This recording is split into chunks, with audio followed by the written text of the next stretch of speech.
Many people are asking about the high-profile arrest of 17 princes and a number of high-profile business leaders and members of government in Saudi Arabia over the weekend. And it brings to mind some question, is this an effort on the part of Mohammed bin Salman, the Crown Prince of Saudi Arabia, to rein in corruption, as he says, or is this also a consolidation of his power base? And I think it's a little bit of both.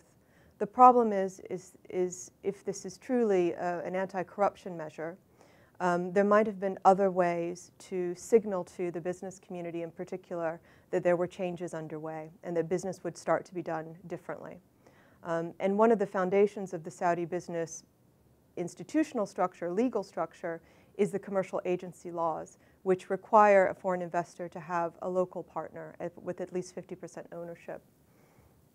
And by arresting such high-profile people, including Prince Alawid, who, for example, owns a large stake in the bank Citigroup, as well as a large holding company called Kingdom Holding, that they would be also at risk, does cause some concern for outside investors looking to come into the kingdom.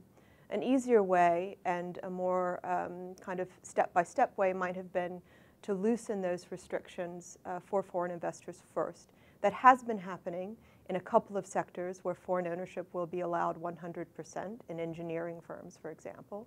But to have set the institutional framework in place before might have weeded out naturally what has been business practice in Saudi Arabia in finding a local partner, and especially through government contracting, finding a local partner within a ministry who might receive actually a kickback in part of a contract. So it's understandable that the Crown Prince would want to eliminate this kind of practice in order to create growth. But in creating this period of uncertainty of who is suspect and who is at risk without making the institutional changes first, I think creates some additional and unnecessary risk.